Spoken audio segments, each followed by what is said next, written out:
Hey, what's up, guys? Here on the Fire Sports Pod, where everything we got is hot. I'm your host, Zack Jackson. Let's get right to the show I have for you guys today. It is currently 10:37 on this Friday night.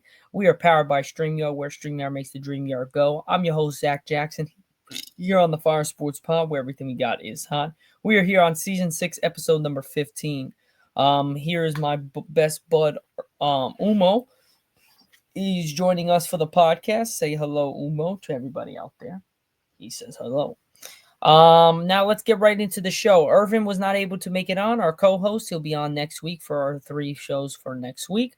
We're going to be going over 2 segments. One has to deal with recapping the college football playoff brackets so far, how the teams went, how did the teams go, and what will be upcoming in the future next week for the Final Four between the last 4 teams that are in college football.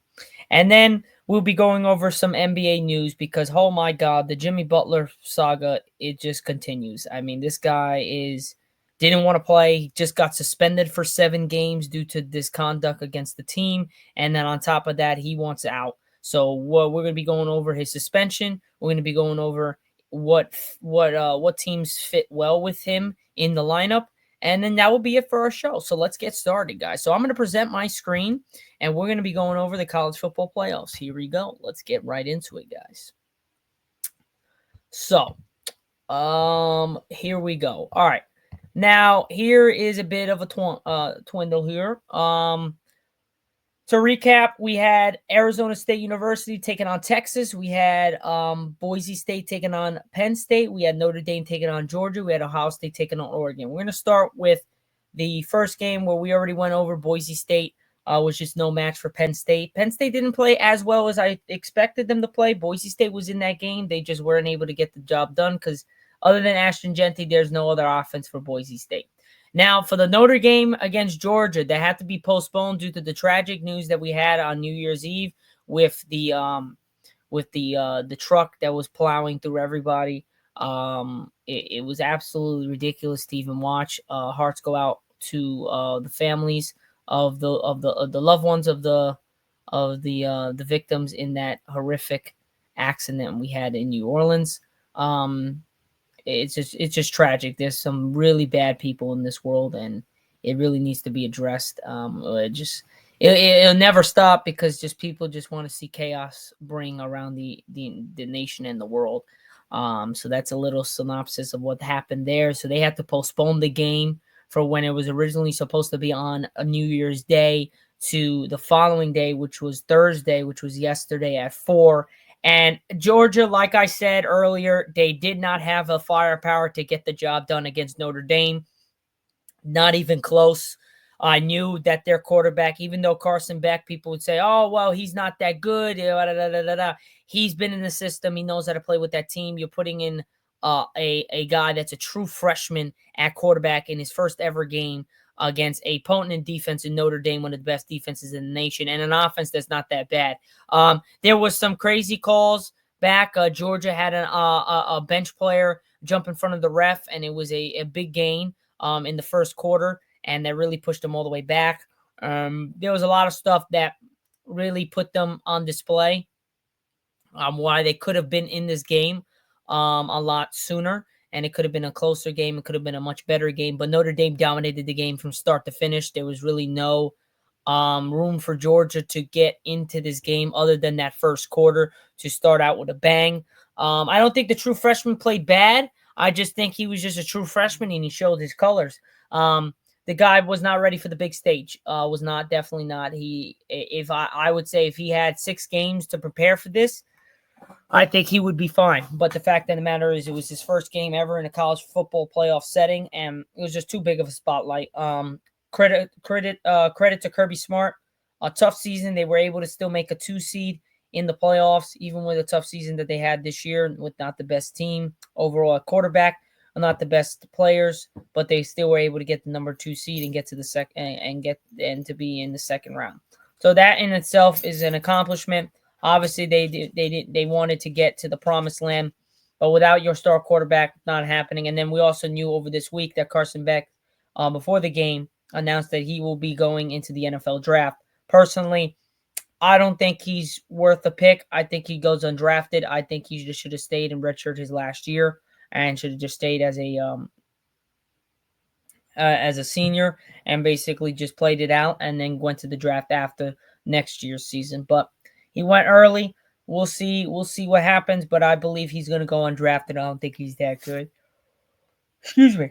Now the next side, we go to the left side of the bracket where we had ASU versus Texas. At the beginning, this was some boring ass game. Texas was dominating ASU. It took ASU's running back, man's a monster, to throw up all over the sideline. After he came back, dude, he had 3 touchdowns, one in the air, one throwing, one he received. He caught a ball, he ran a ball. Man was a monster. Over 100 yards from scrimmage. He did everything. He turned into Taysom Hill on the Saints. Just the gadget guy, the dual threat dude, the guy that can do everything. Which was pretty crazy to see. But Texas, man, they fought back, man. ASU had it. Texas took their foot off the gas, and ASU climbed all the way back into this game and forced it to overtime. I mean, Texas, they're the best kickers in the league, one of the best. Had a chance to win the game at the end of the fourth quarter regulation, but just missed it wide left. After his coach was able to talk to him and give him all words of encouragement and say, you got this, whatever. He absolutely shanked that shit. They went into overtime. ASU scored first right off the bat. And we were like, oh, shit. 4th down and 13, ladies and gentlemen. Ewers throws up a ball in the back of the end zone, and it was just wide open. Touchdown on 4th down and 14 to tie the game up, to send it to a double overtime. Literally, not even through the commercial break. As the commercial break is leaving, the tight end's getting out, and the ball's already thrown, and it's a touchdown for Texas as they go up by 7. And then what basically happened was they went for 2. They got it. They went down by 8. They went up by 8. And then ultimately, ladies and gentlemen, I would have to say that ASU had a shot. They had a shot to tie the game, and it was just a low ball. And the guy from Texas, the cornerback, picked it off. And that was sayonara. But what a game. It was a very unexpected game. I picked Texas to win. I said Texas would probably win by like 10 points. And they won by 8. So right there. But man, ASU is a tough team. A really well-coached team. They fought their hearts out. They played really well. They got a 2 seed. They got a 4 seed in the bracket, which is pretty crazy on how well they did this year. They were one of the top teams out of their conference. They weren't really that bad this year. Just Texas is the better team overall, better defense, better offense, better coached. But they left their foot off the gas, man. They almost lost this game. It would have been a major upset if they would have lost this game. I had no thoughts that they were going to lose this game. But when that ball was 4th down and 14, I was like, no, there's no way Texas is about to lose this game after being up almost 17 points in this game. Ain't no way. And Quentin Ewers came back and just lit them up. 2 straight possessions, 2 straight touchdowns. But nobody, absolutely nobody, can say anything about my Ohio State Buckeyes, ladies and gentlemen, because we absolutely took belt to ass. We gave that Oregon Ducks some belt to ass shit, bro. We absolutely murdered them. It was 34-0 in the first half. It was a game total of 34-8 at halftime. I mean, we were dominating on both sides of the ball. Special teams, punting, field goal kicking, scoring touchdowns, receiving, running, throwing, defense, sacks, this, that, and the other thing, deflections, coverage. We were dominating every aspect of that football game against Oregon. Dylan Gabriel has the most experience in college football history, being in college for 6 years, I believe. And he looked like a deer in headlights. He looked like he did not know what defense we were playing, what we were in, and he just looked all over the place. Oregon was another embarrassment yet again. They were on the top seeds, and they absolutely got demolished. And a couple years back, when Zeke was still with Ohio State, the season right before he got drafted, we killed Oregon that game, and we absolutely murdered them as well. So it's no sense that, Ohio State in big games like this in the playoffs have murdered, and that one was for the national championship. This one was for the Rose Bowl to get to the Final Four. So I would say that Ohio State is the real deal, and if there was any question marks going into the game, those question marks are answered. Smith is a monster. That dude is a true freshman, and he looks like he can be in the NFL today. If he got drafted, he would be one of the top 5 picks coming out of this draft if he was eligible to be drafted this year. He is that good. Emeka Egbuka, he's a beast. That dude is a slot receiver. He would be great in New Orleans. He would be great. You could plug him anywhere. You could plug him with the Patriots. You could plug him anywhere. He will be fantastic for your team. And then not to mention Henderson. I mean, Will Howard was fantastic. I think he missed like 8 passes, had over 300-something yards passing, over 3 touchdowns. Man was a beast. We didn't have to do anything in the second half. We scored. We won 41-21. We scored 7 points in the second half. They scored 13. So we held them for 8 points in the first half and 13 points in the second half. And we won 41-21. I to be honest, dude, I don't know what came over us. Ever since losing to Michigan, Ohio State has been on a rampage. We absolutely murdered Tennessee in the same fashion, and we murdered Oregon. So I personally think Texas and Ohio State is going to be an absolute easy ass game. Well, it's always going to be hard, but I think Ohio State's coming in it like they're going to kick some ass, and they're going right to the national championship. Ryan Day and this team is playing like it's natty or bust. Like it's natty or he's fired. Like Ryan Day and Chip Kelly are coaching like if they don't get a natty after not being able to beat Michigan, not being able to win the Big Ten, if they don't get a natty, their coaching days in Ohio State is over. That's how they're playing. And then we have Notre Dame against Penn State. Going to be a classic. Going to be a massive game.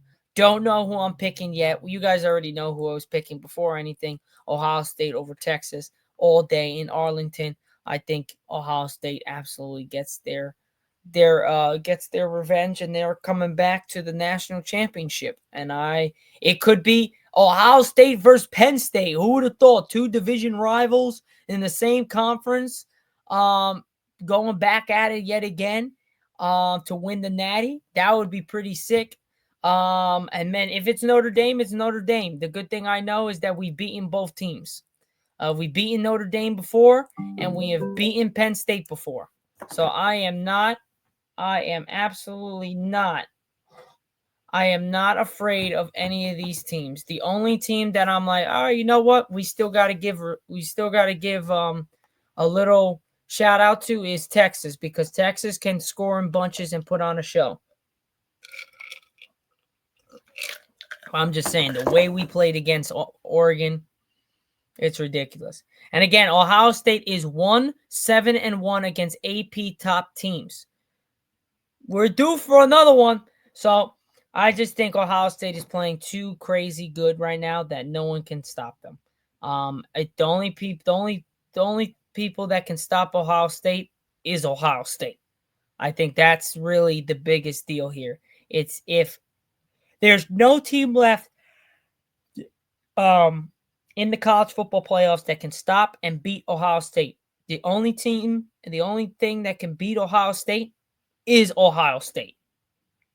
Now again, against their quarterfinal win, they only had 30 rushes for 53 yards. Texas, they're looking to bounce back with their running game. And Oregon had the same idea, try to run the game, trying to run the ball. We just got to be stout like we've been. and ready to rumble. And if we're able to do that, we will be golden without a doubt. Again, guys, Thursday, all this will be taking place. Ohio State versus Texas is Friday at 7:30 p.m. Eastern Time on ESPN. Don't forget to check that out. And then on Thursday at 7:30 p.m. Eastern Time, I believe as well on ESPN, is Penn State versus Notre Dame. So definitely check that out. Going to be some great ass games, but we'll have our picks on that Wednesday podcast. So stay tuned for that. Other than that, guys, that's pretty much it for my first segment here in the Fire Sports Pod. We're going to transition to our second and final segment on today's show, as we're going to go over the tobacco with the Miami Heat, because this shit is just ridiculous. One, he's now suspended 7 games because of some bull crap, because he just doesn't want to play and he wants to be on another team. Cool. But you guys got to see the press conference. I'm going to show you on Twitter what this press conference is. I want to see me get my joy back from playing basketball, and wherever that may be, we'll find out here pretty soon. But I want to get my joy back. I'm happy here, you know, off the court, but I want to be back to somewhat dominant. I want to hoop, and I want to help this team win. Right now, I'm not doing that. Can you get your joy back here on the court? Probably not. What do I want to see happen? I want to see me get my. So there you go, ladies and gentlemen. That basically, in a nutshell, puts it into perspective. He doesn't want to be there anymore. There's no more. There's not going to be a familiarity with Miami. It's over. The 10-year with Miami is over for Jimmy Buckets. He was great for that franchise. He was great for the city of Miami. He loves it there.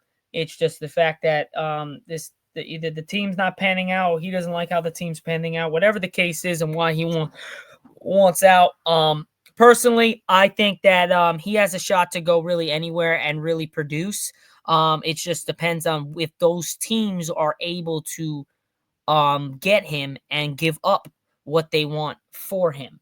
And most of the teams will be able to. We'll be going over a couple that I would say that are teams that I'm like, all right, could definitely fit and use him. But before we go, the National Basketball Players Association will soon file a grievance to dispute the Miami 7-game suspension of Jimmy Butler.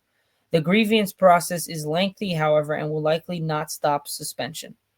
So he's going to get suspension without a doubt. We have the Miami Heat put out a statement. We have suspended Jimmy Butler for 7 games for multiple instances of conduct detrimental to the team over the sources of the season, and particularly the last several weeks. So he is absolutely taken out of the picture. His latest game was against the Pacers just yesterday, and he had 27 minutes played, 9 points, 4 assists, 2 rebounds, and only shot 6 times and went 3 for 6. His average this year is 17.6 points a game, 5.5 rebounds, 4.7 assists, and 55% from the field. Again, guys, it's not a big time thing. I think that the fact of the matter is that Jimmy just wants out, and respectfully, he deserves it. He's done a lot for that team, and they're just not putting him in the right spot to win and to have fun. And ultimately, what's about sports and basketball and in general is that the whole point of playing sports is having fun. If you're not having fun, then why are you playing sports? That's what everybody who's been higher up in sports always says, is that if you're not having fun playing the sport, then you shouldn't be playing the sport. You should try something different. And they're not wrong. So I would say there are a few teams, I would say, ladies and gentlemen, that could use Jimmy Butler. I would say Golden State is one of them. The only reason why I don't think he's going to go to Golden State is because I don't think Golden State's going to give up Kuminga. Kuminga's been averaging a great deal. For the last 6 games, he's averaging almost 25 points a game. He's a young talent. I know you're trying to win now with Steph, but you're going to have to give up somebody else. Definitely not him, because the fact of the matter is that he's just too good. He's too young, and he's too worthy of it, that the fact that you might not be able to let him go because of the fact that he's so young and he's a great threat scoring the basketball. So I would say they're not going to definitely get rid of him. So that's why I would say probably Golden State wouldn't work. Houston, I think, would be a pretty good stance. I overheard Kevin Garnett and Paul Pierce talking about it and saying, "Oh well, yeah, they might get a definitely legitimate playoff spot, but it doesn't mean they're going to get over the hump." I would have to disagree. I think that does get them over the hump. I think they're missing an aggressive guy. They're missing that number one guy, and Jimmy Butler can be that number one guy on a young Houston Rockets team. You got Sengun, you got Jalen Green, you got a Man or Sar, whoever the hell is there, Thompson. You got a bunch of young dudes, Josh Christopher. You got a bunch of young dudes that need maybe some oomph. They're one of the best teams in the West. You bring that guy in, a veteran, a balls to the wall type player. You're going to get a lot out of him, and you're going to get a lot out of your team with him in the lineup and at practice and all over the place because he's just that good and he's that type of guy. And he's a pass guy. He's not a guy that wants to score every time. He'll move the ball around. He'll work in different situations a lot better than some other people. Some other people were saying Denver. You probably have to give up Jamal Murray. I don't know why. Paul Pierce was saying, "Oh yeah, give up Jamal Murray." I'm sorry, I'm not giving up Jamal Murray for Jimmy Butler. Sorry about that. And then Timberwolves. I don't really think there's much of a move there. I think you're just adding too many stars next to each other. And if I'm not mistaken, I don't think Jimmy Butler and Rudy Gobert get along so well. But um, in general, I think Jimmy Butler will be a good suit in Houston. You can even maybe say on Memphis, but I don't think Memphis has a package for Miami to give away because they're gonna want Bain, and I don't think they're gonna want to give up Desmond Bain.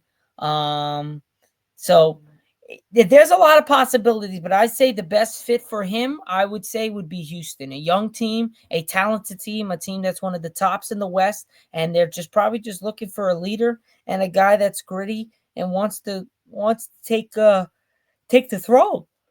And that's where I'm thinking because the fact that matters is that's really it because I think Jimmy Butler, if he didn't want to go and he want to set the tone, then he would just stay. So he wants to definitely get out of there. So, but yeah, that's pretty much it, guys. I mean, other than Jimmy Butler getting suspended 7 games with some bull crap and everything like that, and on top of that, him wanting out.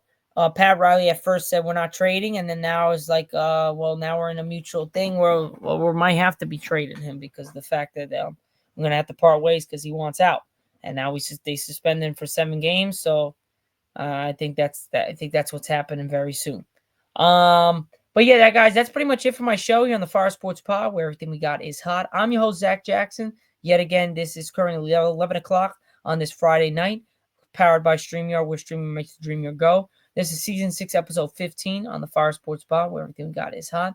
We will be back with you all on Recap Monday for season 6, episode number 16, as Irv will be making his comeback yet again on Monday, and for the foreseeable future. But I appreciate all the support out there, and I will catch you guys on Monday. Enjoy the weekend of football, and I'll catch you guys then.